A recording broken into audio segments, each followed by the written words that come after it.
경기도 청명시 늦가을의 아침은 유난히 쌀쌀했습니다. 오래된 기와집 마당에는 낙엽이 수북이 쌓여 있었고 담장 너머로 들리는 까치 소리만이 고요를 깨뜨렸습니다. 이 집에서 이도현은 어린 시절을 보냈습니다. 도현의 가장 오래된 기억은 어머니의 손길이었습니다. 따뜻한 손으로 머리를 쓰다듬으며 동화책을 읽어주던 어머니, 마당에서 함께 흰 종이약을 접으며 웃음 짓던 어머니. 그 시절 도연에게 세상은 온통 평화로웠습니다. 아버지 이광석은 바쁜 사람이었지만 주말이면 어김없이 집에 돌아와 아들과 시간을 보냈습니다. 그는 창명건설을 운영하는 회장이었고 청명시에서 손꼽히는 건설업체의 수장이었습니다. 하지만 도연이 10살이 되던 해봄 모든 것이 무너졌습니다. 어머니가 갑작스럽게 세상을 떠났습니다. 병원에서 돌아온 아버지의 표정은 처음 보는 것이었습니다. 무너진 사람의 얼굴이었습니다. 장례식장은 낯선 사람들로 가득했고 도연은 그저 까만 상복을 입은 채 구석에 앉아 있을 뿐이었습니다. 누군가 어린 나이에 어머니를 일탄이라고 속삭였지만 도연은 아무것도 이해할 수 없었습니다. 어머니가 떠난 뒤 집은 급격히 변했습니다. 아버지는 슬픔을 견디지 못했습니다. 그는 집에 돌아오지 않았습니다. 회사에서 일에 몰두하며 밤을 지새우기 시작했습니다. 도연은 혼자 넓은 집을 지켰습니다. 가끔 가정부가 와서 밥을 차려주었지만 식탁은 너무 넓고 조용했습니다. 도연은 어머니가 읽어주던 동화책을 꺼내 혼자 읽었습니다. 하지만 이야기는 더 이상 따뜻하지 않았습니다. 1년이 지나고 아버지는 재혼을 결심했습니다. 새어머니 한미정이 집에 들어왔습니다. 그녀는 단정한 인상의 중년 여성이었고 함께 들어온 아들 준상은 도연보다 3살 어렸습니다. 처음엔 모든 것이 조심스러웠습니다. 한미정은 도연에게 부드럽게 말을 걸었고 준상은 낯가림을 하며 도연을 피했습니다. 아버지는 이제 새로운 가족이 되는 거야라고 말했습니다. 도연은 고개를 끄덕였지만 가슴 한쪽이 무너지는 느낌이었습니다. 시간이 지나면서 집안 분위기는 점점 더 차갑게 변해갔습니다. 한미정은 도연을 대하는 태도가 달라졌습니다. 준상에게는 따뜻했지만 도연에게는 무관심했습니다. 식탁에서 준상의 그릇에는 반찬이 가득했지만 도연의 앞에는 최소한만 놓였습니다.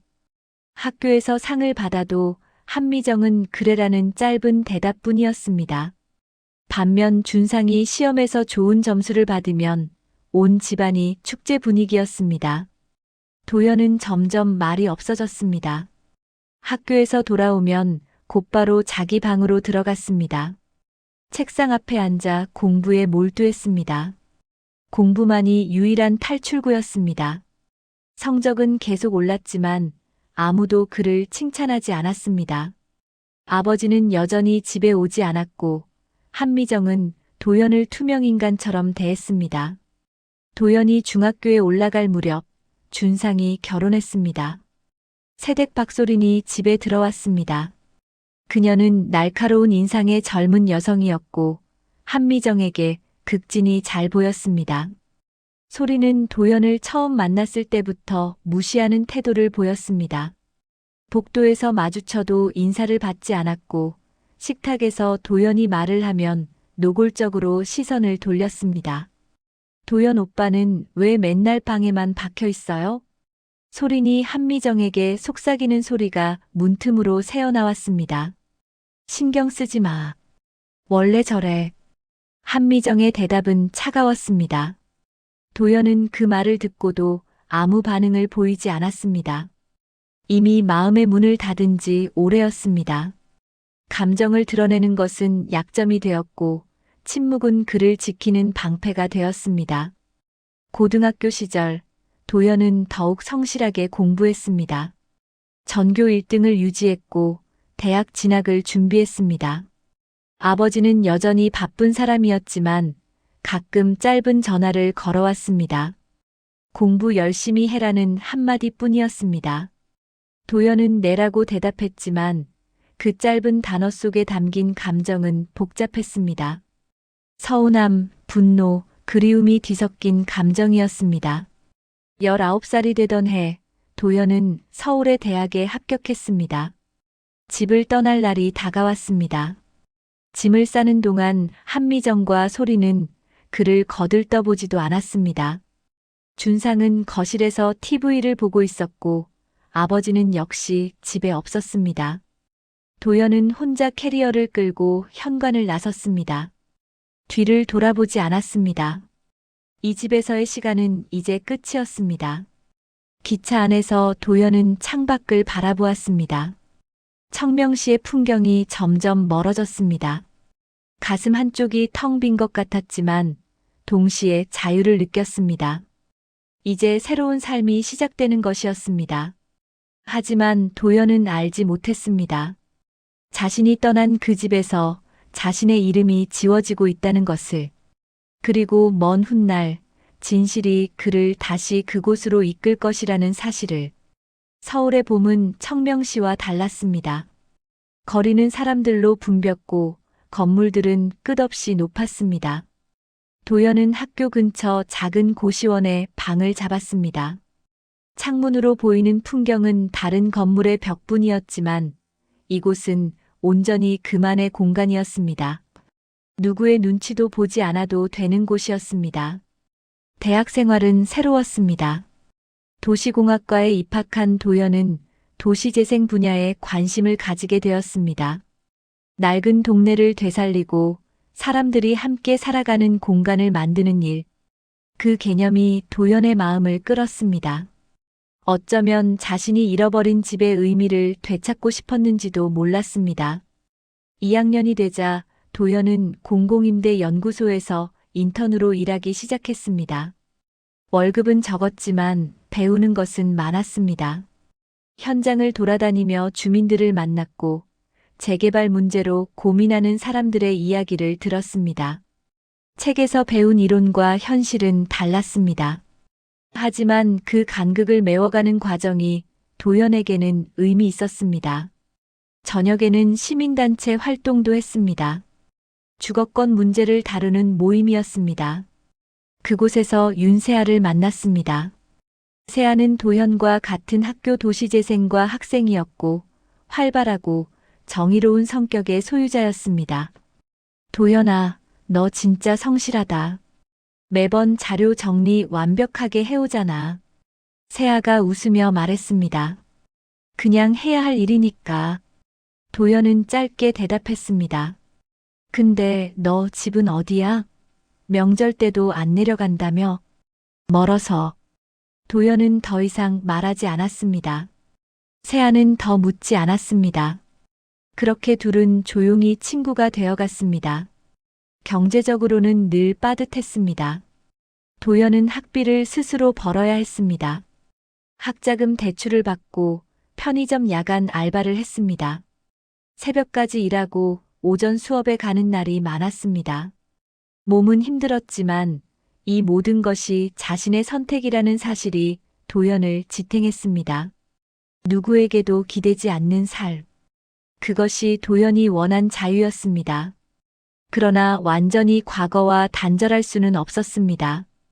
1년에 한두 번 아버지에게서 전화가 왔습니다. 통화는 항상 짧았습니다. 잘 지내냐? 네. 공부는? 열심히 하고 있습니다. 그래. 돈 필요하면 말해라. 괜찮습니다. 침묵이 흘렀습니다. 아버지는 더 할 말이 없는 듯했고 도연도 마찬가지였습니다. 통화는 그렇게 끝났습니다. 도연은 전화를 끊고 나면 가슴이 답답했습니다. 뭔가 말하고 싶었지만 무슨 말을 해야 할지 몰랐습니다. 3학년 여름 도연은 한 통의 문자를 받았습니다. 발신자는 준상이었습니다. 몇 년 만에 온 연락이었습니다. 형, 아버지 환갑 잔치 다음 달이야. 올 거지? 도연은 문자를 오래 들여다보았습니다. 환갑 잔치, 가족들이 모이는 자리. 도연은 그 자리에 자신이 어울릴지 확신할 수 없었습니다. 갈게. 짧게 답장을 보냈습니다. 그러나 일주일 후 다시 문자가 왔습니다. 이번엔 한미정이었습니다. 도연아, 내가 오면 아버지께서 불편해하실 것 같구나. 요즘 건강이 안 좋으셔서. 이번엔 조용히 가족끼리만 하려고 해. 이해해줘. 도연은 핸드폰을 든 손이 떨렸습니다. 가족끼리만. 그 말 속에 자신은 포함되지 않았습니다. 도연은 답장을 보내지 않았습니다. 무슨 말을 해야 할지 몰랐습니다. 세아가 그날 저녁 연락을 했습니다. 도연아, 오늘 술 한잔 어째? 좋아. 둘은 학교 근처 작은 포장마차에 앉았습니다. 세아는 도연의 표정을 보더니 조용히 술잔을 채웠습니다. 무슨 일 있어? 아니, 별일 아니야. 도연은 고개를 저었습니다. 넌 맨날 별일 아니라고 하더라. 그래놓고 혼자 끙끙 앓잖아. 세아가 한숨을 쉬었습니다. 그냥 가족 일이야. 도연은 짧게 말했습니다. 그 이상 말하고 싶지 않았습니다. 세아는 더 묻지 않았습니다. 다만 조용히 옆에 앉아 함께 술잔을 비웠습니다. 대학을 졸업한 뒤 도연은 시청 도시재생과에 취직했습니다. 공무원 시험을 준비한 지 1년 만이었습니다. 월급은 많지 않았지만 안정적이었고 의미 있는 일이었습니다. 도연은 낙후된 지역을 조사하고 재생 계획을 수립하는 업무를 맡았습니다. 현장에서 주민들을 만나고 그들의 목소리를 듣는 일은 도연에게 보람을 주었습니다. 하지만 아버지와의 연락은 점점 줄어들었습니다. 이제 전화는 1년에 한 번도 오지 않았습니다.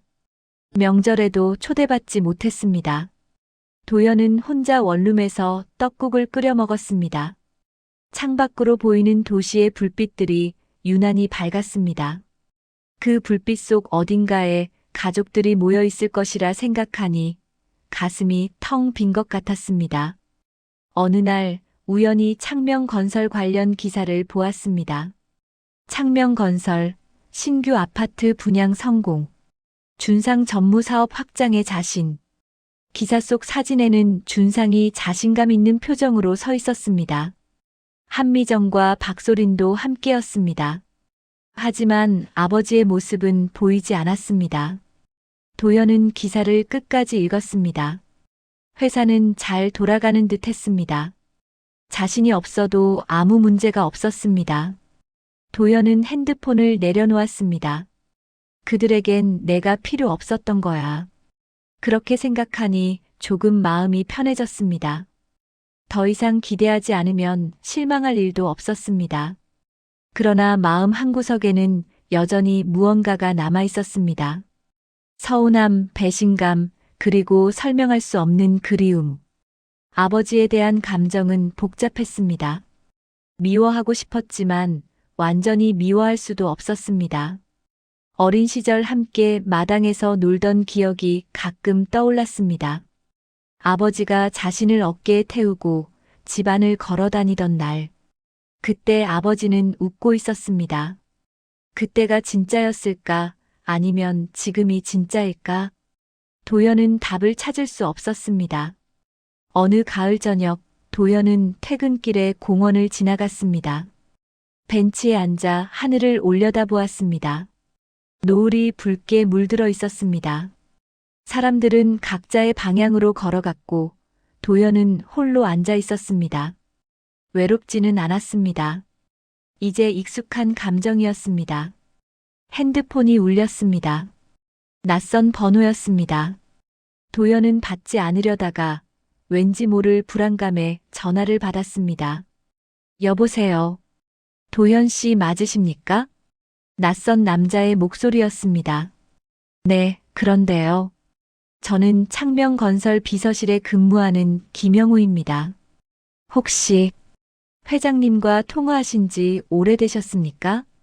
도연의 가슴이 철렁 내려앉았습니다. 왜요? 무슨 일이에요? 회장님께서 많이 편찮으십니다. 혹시 시간 되시면 한번 뵐 수 있을까요? 도연은 말을 잇지 못했습니다. 핸드폰을 든 손이 떨렸습니다. 제가 지금 가도 될까요? 회장님께서는 도연 씨를 만나고 싶어 하십니다. 하지만 김영우는 잠시 말을 멈췄습니다. 부인께서 면회를 제안하고 계십니다. 조심스럽게 연락드렸습니다. 도연은 고개를 숙였습니다.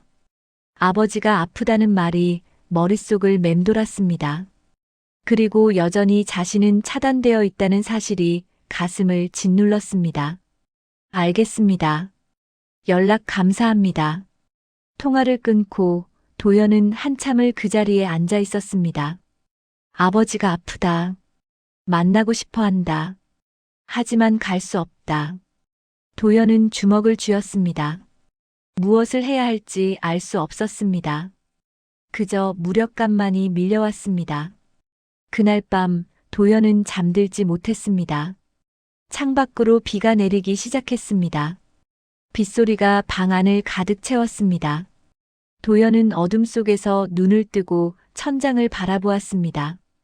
그리고 며칠 후 도연은 또 한 통의 전화를 받게 됩니다.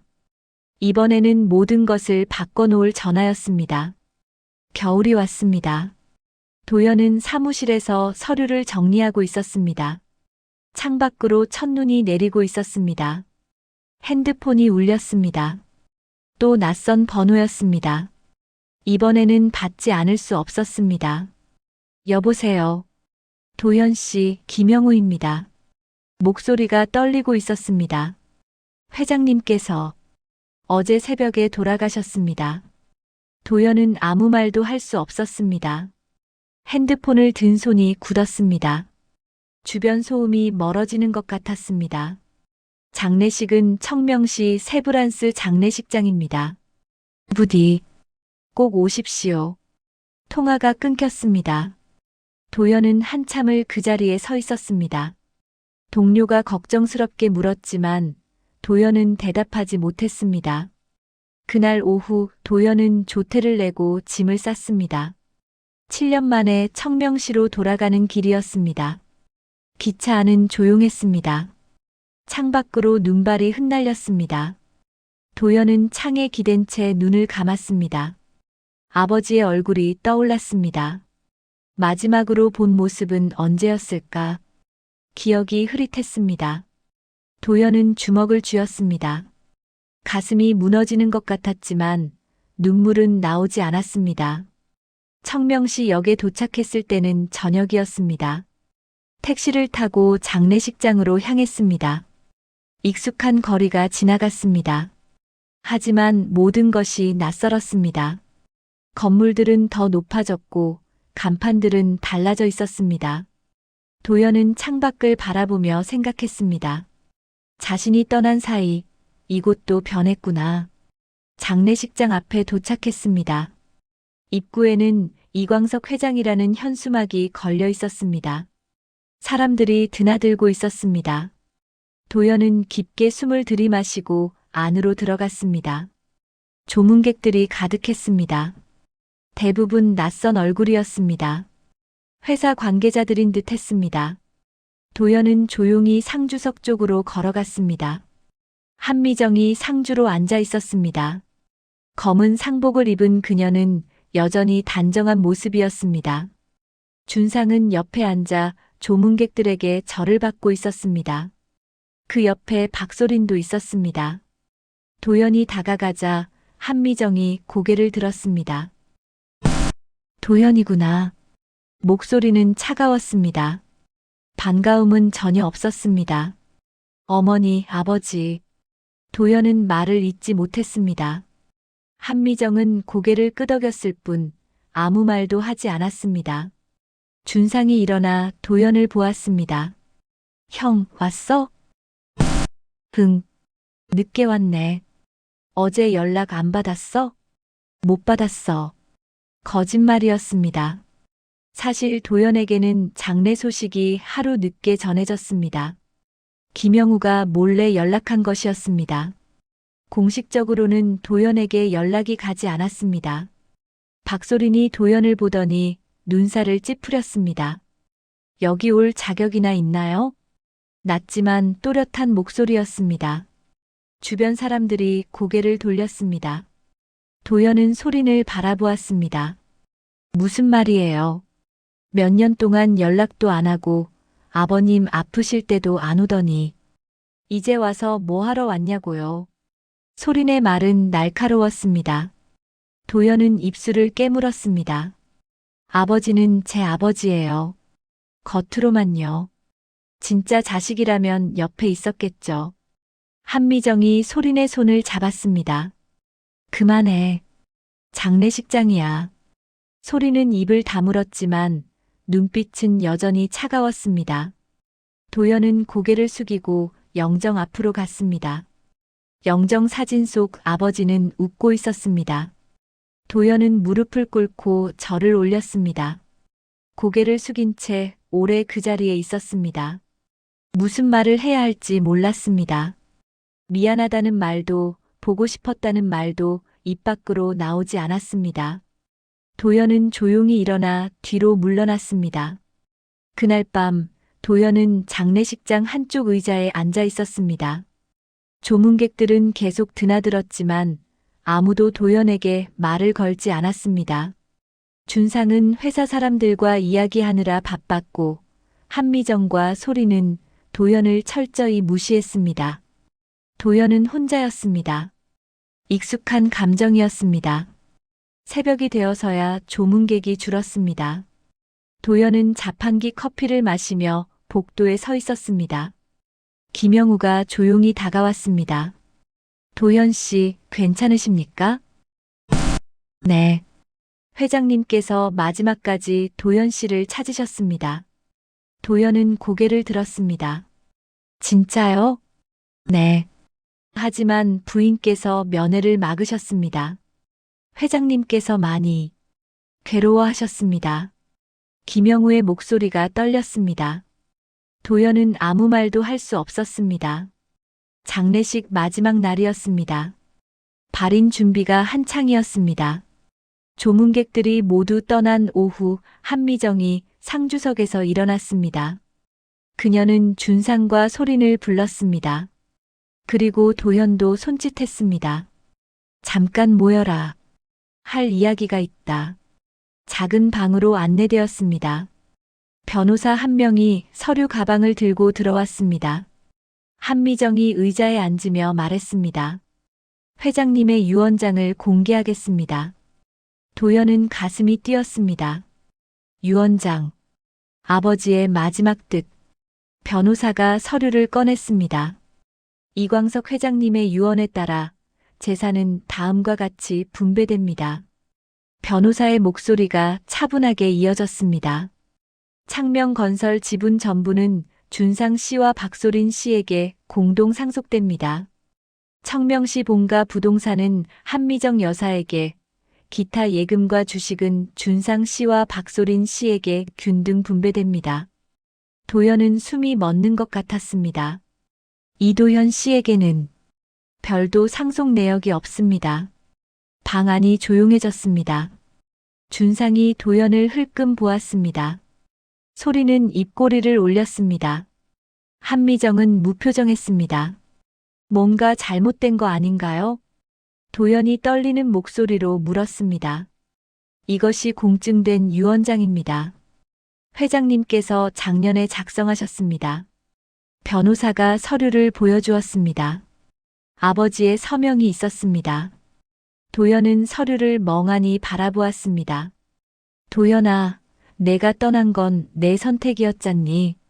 한미정이 차갑게 말했습니다. 회장님도 그렇게 생각하셨던 거야.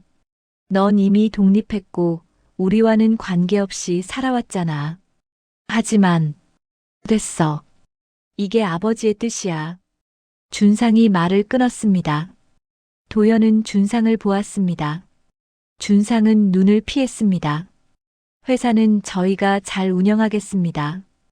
형은 형 인생 사세요. 소린이 냉정하게 말했습니다. 도연은 일어섰습니다. 더 이상 이곳에 있을 이유가 없었습니다. 방을 나섰습니다. 복도는 텅 비어 있었습니다. 도연은 비틀거리며 밖으로 나갔습니다. 밤 공기가 차가웠습니다.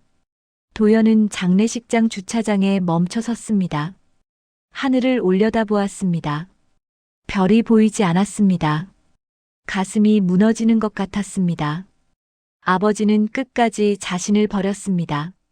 상속을 바라지 않았지만 완전히 지워진다는 것은 달랐습니다. 발소리가 들렸습니다. 김영우가 다가왔습니다. 그의 손에는 봉투가 들려 있었습니다.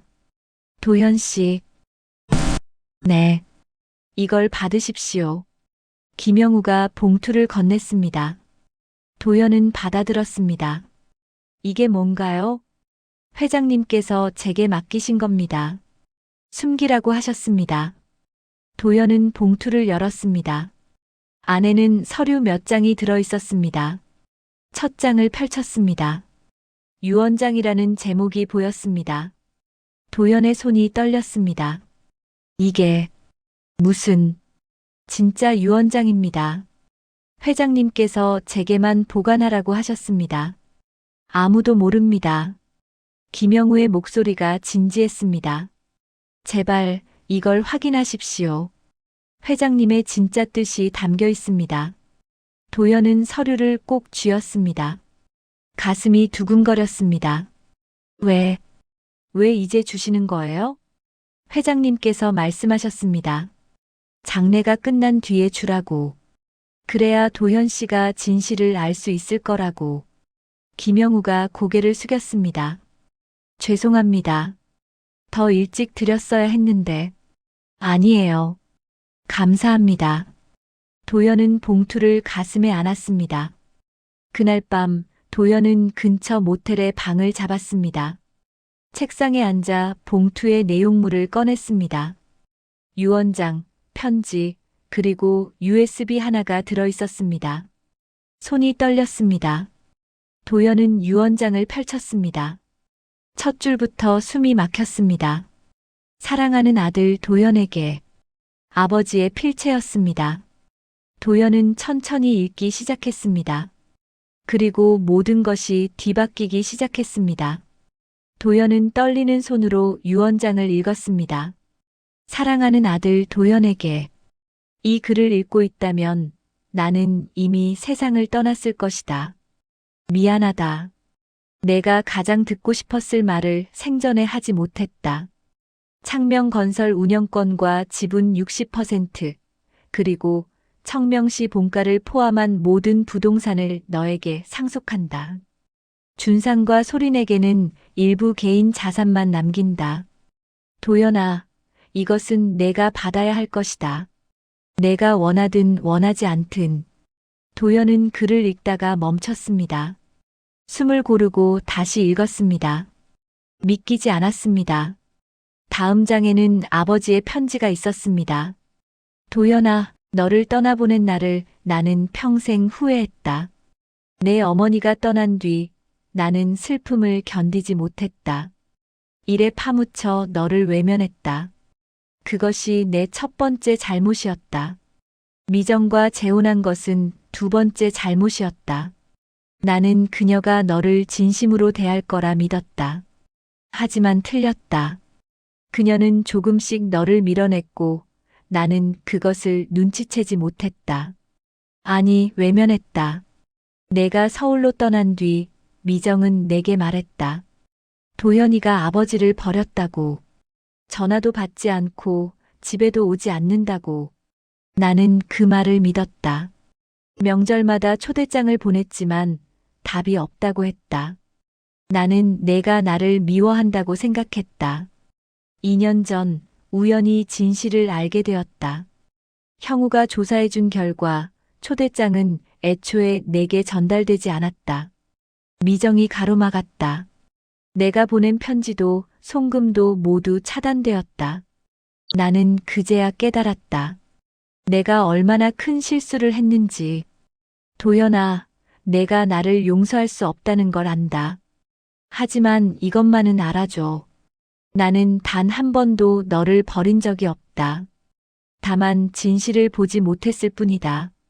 이 유언장이 내 앞에 놓인다면 그건 내가 끝까지 너를 지키지 못했다는 뜻이다. 미안하다. 그리고 사랑한다. 도연은 편지를 내려놓았습니다. 눈물이 떨어졌습니다. 처음으로 울었습니다. 참았던 모든 감정이 한꺼번에 쏟아졌습니다. 아버지는 자신을 버리지 않았습니다. 오히려 속았던 것이었습니다. 한참을 울고 나서 도연은 USB를 집어들었습니다. 노트북에 꽂았습니다. 파일이 몇 개 있었습니다. 녹음 파일과 영상 파일이었습니다. 도연은 첫 번째 파일을 열었습니다. 녹음이 재생되었습니다. 공증인 선생님, 유언장 작성건 말씀드렸죠? 박소린의 목소리였습니다. 네, 부인. 하지만 이건 위조입니다.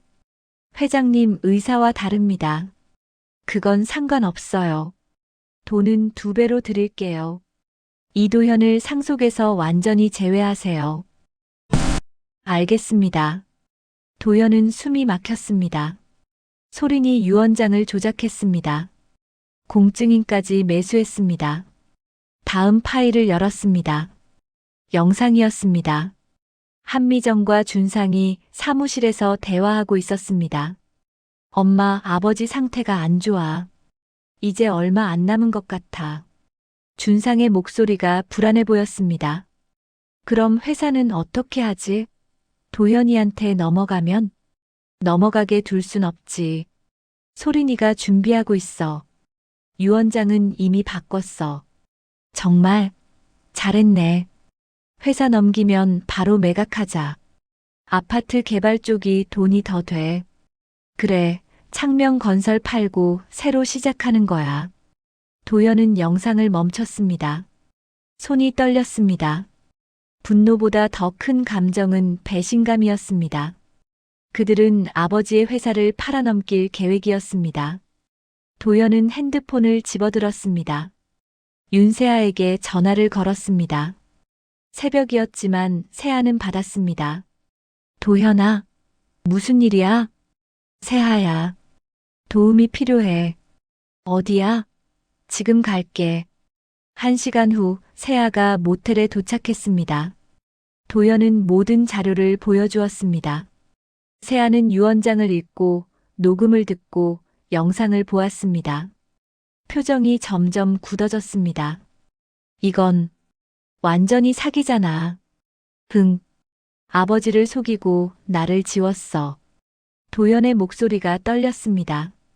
도연아, 법적으로 대응해야 해. 이건 명백한 위조야. 세아가 단호하게 말했습니다. 하지만 증거만으로 충분할까? 충분해. 녹음도 있고 영상도 있어. 게다가 진짜 유언장은 공증되어 있잖아. 세아가 서류를 다시 살폈습니다. 김영우 씨가 증인이 될 수 있어. 그분도 함께 싸울 거야. 도연은 고개를 끄덕였습니다. 무언가 해야 했습니다. 아버지의 뜻을 지켜야 했습니다. 세아야, 변호사 소개해 줄 수 있어? 내가 아는 분 있어. 상속 전문이야. 내일 바로 연락할게. 세아가 도연의 어깨를 잡았습니다. 도연아, 넌 혼자가 아니야. 내가 옆에 있어. 도연은 처음으로 안도했습니다. 누군가 곁에 있다는 것이 이렇게 큰 힘이 되는지 몰랐습니다. 다음 날 도연과 세아는 변호사를 만났습니다. 중년의 여성 변호사였습니다. 이름은 최은경이었습니다. 그녀는 모든 자료를 꼼꼼히 검토했습니다. 증거가 확실합니다. 위조 유언장은 무효 처리될 수 있어요. 최 변호사가 자신감 있게 말했습니다. 얼마나 걸릴까요? 빠르면 일주일. 상대방이 인정하면 더 빨라질 수도 있어요. 감사합니다. 도연은 처음으로 희망을 느꼈습니다. 사흘 후 최 변호사가 연락을 했습니다. 도연 씨, 내일 오후 2시에 로펌에서 만나요. 상대방 측도 나옵니다. 알겠습니다. 도연은 긴장했습니다. 하지만 물러서지 않기로 했습니다. 다음 날 도연은 세하, 김영우와 함께 로펌으로 향했습니다. 회의실에는 이미 한미정, 준상, 소린이 앉아 있었습니다. 그들의 변호사도 함께였습니다. 도연이 들어서자 소린이 눈살을 찌푸렸습니다. 뭐 하러 온 거예요? 할 말이 있어서요. 도연이 차분하게 대답했습니다. 최 변호사가 서류 가방을 열었습니다. 먼저 이것을 보시죠. 진짜 유언장이 테이블 위에 놓였습니다. 한미정의 얼굴이 굳었습니다. 이게 뭐죠? 이광석 회장님의 진짜 유언장입니다. 공증도 되어 있고 증인도 있습니다. 최 변호사가 설명했습니다. 그리고 이것도 들어보시죠. 녹음 파일이 재생되었습니다. 소린이 공증인을 매수하는 목소리가 흘러나왔습니다. 소린의 얼굴이 새하얗게 변했습니다. 이건 조작이에요. 조작이 아닙니다. 김영우 씨가 회장님 지시로 녹음한 겁니다. 김영우가 일어나 말했습니다. 회장님께서 의심하고 계셨습니다. 그래서 제게 조사를 맡기셨습니다. 준상이 고개를 떨구었습니다. 한미정은 입술을 깨물었습니다. 여러분이 만든 유언장은 위조입니다. 법적으로 무효입니다. 최 변호사가 단호하게 말했습니다. 진짜 유언장에 따르면 창명건설과 주요 재산은 이도연 씨에게 상속됩니다. 방 안이 조용해졌습니다. 소린이 떨리는 목소리로 말했습니다. 우리가 뭘 잘못했어요? 유언장을 위조하고 회장님을 속이고 회사를 팔아넘기려 했죠. 도연이 차갑게 말했습니다. 영상도 있습니다. 회사 매각 계획을 논의하는 장면까지. 최 변호사가 노트북을 열었습니다. 영상이 재생되었습니다. 한미정과 준상의 얼굴이 화면에 나타났습니다. 준상이 주먹을 쥐었습니다. 형, 미안해. 미안하다고 끝날 일이 아니야. 도연의 목소리는 차분했지만 단호했습니다. 아버지를 속이고 날 지우려 했잖아. 한미정이 입을 열었습니다. 도연아, 우리도 살아야 했어. 살아야 하는 건 나도 마찬가지였어요. 하지만 난 거짓말하지 않았어요. 도연이 한미정을 똑바로 보았습니다. 어머니는 아버지에게 거짓말했어요. 내가 연락 안 한다고, 아버지를 버렸다고. 그건 거짓말이었어요. 한미정은 대답하지 못했습니다. 최 변호사가 정리했습니다. 법적으로 위조 유언장은 무효입니다. 진짜 유언장이 효력을 갖습니다. 또한 형사 고발도 가능합니다. 소린이 얼굴을 감쌌습니다. 준상은 고개를 숙였습니다. 도연은 잠시 침묵했습니다. 그리고 천천히 말했습니다. 형사 고발은 하지 않겠습니다. 세아가 놀라 도연을 보았습니다. 도연아, 왜? 아버지의 명예 때문이에요. 이 일이 세상에 알려지면 아버지도 상처받아요. 도연이 한미정을 보았습니다. 대신 조건이 있어요. 청명시를 떠나세요. 그리고 회사에 다시는 관여하지 마세요. 한미정이 고개를 들었습니다. 눈가가 붉어져 있었습니다. 알겠다. 준상도 고개를 끄덕였습니다. 소리는 아무 말도 하지 않았습니다. 도연은 자리에서 일어났습니다. 이제 끝이에요. 회의실을 나서며 도연은 깊게 숨을 들이마셨습니다. 가슴이 후련했습니다. 동시에 슬펐습니다. 이렇게 끝나는 것이 맞는지 확신할 수 없었습니다. 하지만 이것이 아버지가 원한 방식이라고 믿었습니다. 밖에서 세아가 도연의 어깨를 두드렸습니다. 잘했어. 고마워, 세아야. 이제 뭐 할 거야? 도연은 하늘을 올려다보았습니다. 구름 사이로 햇살이 비쳤습니다. 아버지의 뜻을 이어갈 거야. 회사를 제대로 만들 거야. 세아가 웃었습니다. 그럴 줄 알았어. 내가 도와줄게.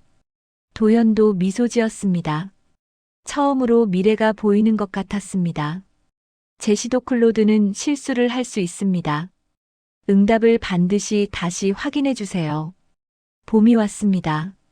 도연은 창명건설 회장실에 앉아 있었습니다. 책상 위에는 아버지의 사진이 놓여 있었습니다. 웃고 있는 아버지의 모습이었습니다. 도연은 사진을 보며 조용히 생각했습니다. 이 자리가 자신에게 맞는지 아직도 확신할 수 없었습니다. 하지만 책임은 받아들이기로 했습니다. 한미정, 준상, 소리는 약속대로 청명시를 떠났습니다. 그들이 떠난 뒤 회사는 혼란스러웠습니다. 직원들은 불안해했고 거래처들은 의구심을 가졌습니다. 도연은 하나씩 정리해 나갔습니다. 첫 회의에서 도연은 직원들에게 말했습니다. 저는 이도연입니다. 고 이광석 회장의 아들입니다. 직원들이 술렁였습니다. 많은 이들이 도연의 존재를 몰랐습니다. 제가 이 자리에 앉게 된 건 아버지의 뜻이었습니다. 하지만 자격은 스스로 만들어 가겠습니다. 도연은 차분하게 이어갔습니다. 창명건설은 변할 것입니다. 이윤만 쫓는 회사가 아니라 지역과 함께하는 회사로 만들겠습니다. 회의실이 조용해졌습니다. 도연은 준비한 자료를 펼쳤습니다. 공공임대주택 사업과 도시재생 사업에 집중하겠습니다. 수익은 적을 수 있지만 의미 있는 일입니다. 한 임원이 손을 들었습니다. 회장님, 그럼 기존 사업은요? 단계적으로 조정하겠습니다. 하지만 방향은 분명합니다. 사람을 위한 건설이 우선입니다. 도연의 목소리는 확고했습니다. 처음 몇 달은 힘들었습니다. 회사 내부에서 반발이 있었습니다. 일부 임원들은 도연의 방침에 반대했습니다. 하지만 도연은 흔들리지 않았습니다. 아버지가 만든 회사를 지키는 것, 그것이 도연의 책임이었습니다. 윤세아는 도연을 도왔습니다. 시청을 그만두고 창명건설에 합류했습니다. 도시재생 본부장으로 임명되었습니다. 도연아, 우리 첫 프로젝트 어째? 세아가 설계도를 펼쳤습니다. 청명시 구도심 재생 사업. 낡은 골목을 되살리는 거야. 좋아. 주민들 의견은 들었어? 물론이지. 주민 참여형 설계로 진행할 거야. 도연은 고개를 끄덕였습니다. 이것이 자신이 원하던 방식이었습니다. 프로젝트는 천천히 진행되었습니다. 도연은 현장을 자주 방문했습니다. 주민들을 만나고 의견을 들었습니다. 어르신들은 처음엔 경계했지만 시간이 지나며 마음을 열었습니다. 회장님이 직접 오시다니 신기하네요. 한 할머니가 웃으며 말했습니다. 제가 해야 할 일입니다. 도연이 공손하게 대답했습니다. 옛날 이 회장님 생각나네. 그분도 이렇게 사람들 만나러 다니셨어. 도연은 가슴이 뭉클했습니다. 아버지도 이랬었구나. 여름이 지나고 가을이 왔습니다. 도연은 아버지의 집을 정리하기로 했습니다. 한미정이 떠난 뒤 집은 비어 있었습니다. 도연은 혼자 집을 찾았습니다. 대문을 열고 들어서니 마당에 낙엽이 쌓여 있었습니다. 어린 시절 뛰놀던 마당이었습니다. 도연은 천천히 걸었습니다. 어머니가 종이약을 접던 자리가 떠올랐습니다. 집안은 조용했습니다. 아버지의 방에 들어갔습니다. 책상 위에는 먼지가 쌓여 있었습니다. 서랍을 열어보니 오래된 사진들이 있었습니다. 어린 도연과 아버지가 함께 찍은 사진이었습니다. 둘 다 웃고 있었습니다. 도연은 사진을 오래 바라보았습니다. 아버지, 이제야 알겠어요. 아버지도 외로웠던 거죠. 눈물이 흘렀습니다. 이제는 슬프지 않았습니다. 다만 아쉬웠습니다. 도연은 결심했습니다. 이 집을 의미 있게 쓰기로. 몇 주 후 도연은 기자회견을 열었습니다. 이광석 회장의 유지를 받들어 본가를 청소년 문화센터로 기증합니다. 기자들이 카메라 플래시를 터뜨렸습니다. 이곳은 청명시 청소년들을 위한 공간이 될 것입니다. 공부방, 도서관, 그리고 문화 프로그램을 운영하겠습니다. 도연은 차분하게 설명했습니다. 아버지께서 사랑했던 이 집이 이제 많은 아이들의 꿈을 키우는 곳이 되길 바랍니다. 회견이 끝나고 김영우가 도연에게 다가왔습니다.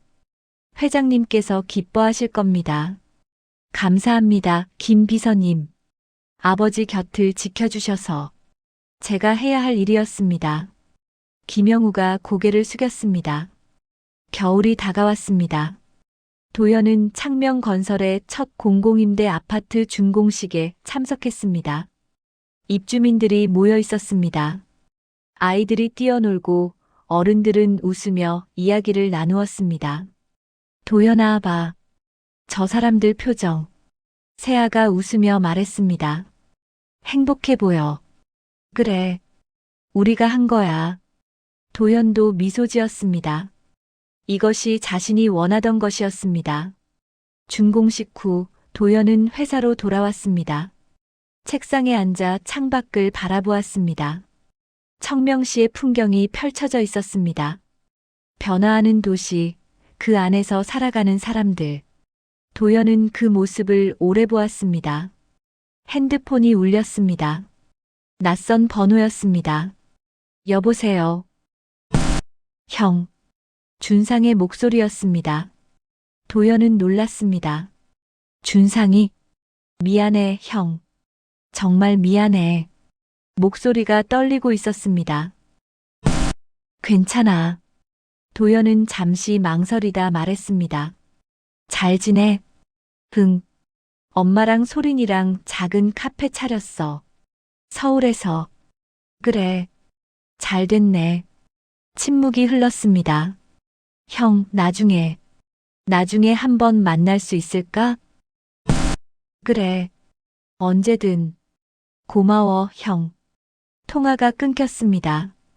도연은 핸드폰을 내려놓았습니다. 가슴이 복잡했습니다. 하지만 나쁘지 않았습니다. 언젠가 화해할 수 있을지도 몰랐습니다. 1년이 지났습니다. 도연은 아버지의 기일에 묘소를 찾았습니다. 세아도 함께였습니다. 도연은 묘비 앞에 무릎을 꿇었습니다. 아버지, 잘 지내고 있습니다. 바람이 불었습니다. 나뭇잎이 흔들렸습니다. 회사는 변하고 있어요. 아버지가 원하셨던 방향으로. 도연은 웃었습니다. 처음엔 자신이 없었어요. 하지만 이제는 알겠어요. 제가 할 수 있다는 걸. 세아가 옆에서 조용히 서 있었습니다. 아버지, 미안했어요. 오해했던 시간들. 하지만 이제는 이해해요. 도연은 고개를 숙였습니다. 사랑합니다, 아버지. 묘소를 떠나며 도연은 뒤를 돌아보았습니다. 이제 괜찮아요. 제가 여기 있으니까. 그날 오후 도연은 청소년 문화센터를 방문했습니다. 옛집은 완전히 변해 있었습니다. 아이들이 도서관에서 책을 읽고 강당에서 춤을 연습하고 마당에서 뛰어놀았습니다. 웃음소리가 가득했습니다. 도연은 마당 한쪽에 세워진 조형물 앞에 섰습니다. 흰 종이약 모양의 조형물이었습니다. 그 밑에는 작은 명판이 있었습니다. 이광석 회장과 어머니를 기리며 이곳이 아이들의 꿈이 되기를. 도연은 조형물을 바라보며 조용히 속삭였습니다. 어머니, 아버지, 이제는 제가 여러분의 뜻을 이어갑니다. 바람이 불었습니다. 종이약이 햇빛을 받아 반짝였습니다. 아이 하나가 도연에게 다가왔습니다. 아저씨, 여기 좋아요. 매일 오고 싶어요. 그래, 언제든 와. 도연이 웃으며 대답했습니다. 고맙습니다. 아이가 뛰어가며 외쳤습니다. 도연은 그 모습을 보며 생각했습니다. 이것이 진짜 유산이구나. 건물도 돈도 아닌 사람을 위한 마음. 저녁 무렵 도연은 세아와 함께 걸었습니다. 도연아, 넌 정말 대단해. 아니야. 그냥 해야 할 일을 한 거야. 그게 대단한 거지. 세아가 웃었습니다. 앞으로 뭐 할 거야? 계속 이 일 할 거야. 더 많은 사람들에게 집을 주고 동네를 되살리고. 도연이 하늘을 올려다보았습니다. 아버지가 못다 한 일들을. 좋아. 나도 함께 할게. 고마워, 세아야. 둘은 나란히 걸었습니다. 석양이 도시를 붉게 물들이고 있었습니다. 도연은 멈춰서서 뒤를 돌아보았습니다. 창명 건설 건물이 멀리 보였습니다. 그 안에서 수많은 사람들이 일하고 있었습니다. 그들과 함께 만들어갈 미래가 기다리고 있었습니다. 도연은 다시 앞을 향해 걸었습니다. 상처로 얼룩진 과거, 오해와 배신의 시간들. 하지만 그 모든 것이 도연을 여기까지 이끌었습니다. 이제는 새로운 시작이었습니다. 아버지의 사랑, 어머니의 추억, 그리고 함께할 사람들. 도연은 더 이상 혼자가 아니었습니다. 그리고 그는 알았습니다. 진짜 유산은 돈이나 건물이 아니라 사람을 향한 마음이라는 것을. 도연은 미소 지었습니다. 아버지, 어머니, 이제 괜찮아요. 제가 잘 살아갈게요. 바람이 불었습니다. 따뜻한 봄바람이었습니다. 새로운 계절이 시작되고 있었습니다.